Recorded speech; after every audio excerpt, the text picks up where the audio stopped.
Thank you very much, Chairman. Ladies and gentlemen, first let me say that each of your testimonies were very, very informative and opened our eyes, I'm sure, to much of what we were only dimly aware. However, this whole issue is sort of bringing us into the new frontier for our entire financial services industry. It's very important. I've been spending quite a bit of my time dealing with an issue that I want to present to this committee, which is, are we doing enough to make sure we address this fundamental problem?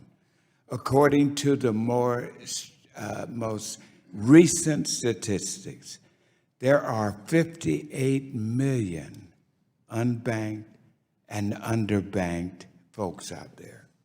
But what is most startling, most of those are unbanked, meaning they don't have a savings account, not mama, not daddy, sister, brother.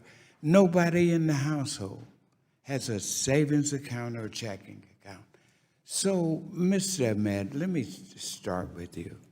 How do we address this to make sure that we are providing the transparency, the affordability, the convenience for these consumers, but access to electronic payment systems have traditionally required a savings account or a checking account, which presents challenges here. How are you all at PayPal, which has certainly been a forerunner in all of this, addressing this issue to make sure we bring everybody along with us as we make this technology jump? Sure. Thank you for the question, Mr. Scott. So I think it has to be done in partnership. So PayPal is a technology company, but there are all sorts of entities that are on the ground in the communities, in the places where you're talking about. Think of retailers, maybe a 7-Eleven, a Walmart. Think of a remittance provider like a RIA, where we can partner with those entities, enable cash to be offered up at the point of sale, and then digitize it on the back end. So I think it's really in getting on the ground in the communities, in the places where these people are, and providing them a service, as I mentioned in my testimony, that is actually more valuable than just a cash-based service. Because until and unless we create that value proposition that really can respond to the challenges and the issues that they're facing, then there won't be a reason to move into this ecosystem. Are you confident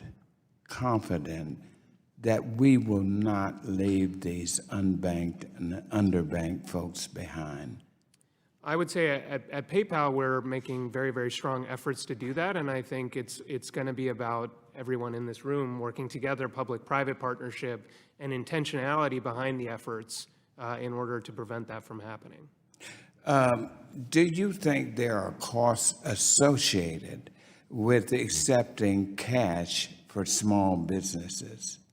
Certainly, and I think a typical small business, when they're accepting cash, they assume that it's a costless transaction, but actually when it comes to things like, simple things like accounting for that cash, doing payouts to employees, doing payouts to vendors, providing security for the cash, there are actually a number of costs associated with that. My mom was a small business owner, and I remember the challenges of trying to account for everything.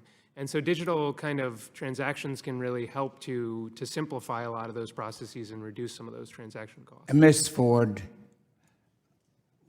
you've been working very much in this area throughout your career.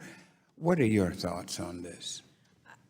I think that we have to recognize that obviously there are limitations that financial institutions have because there is a regulatory framework in which they have to operate.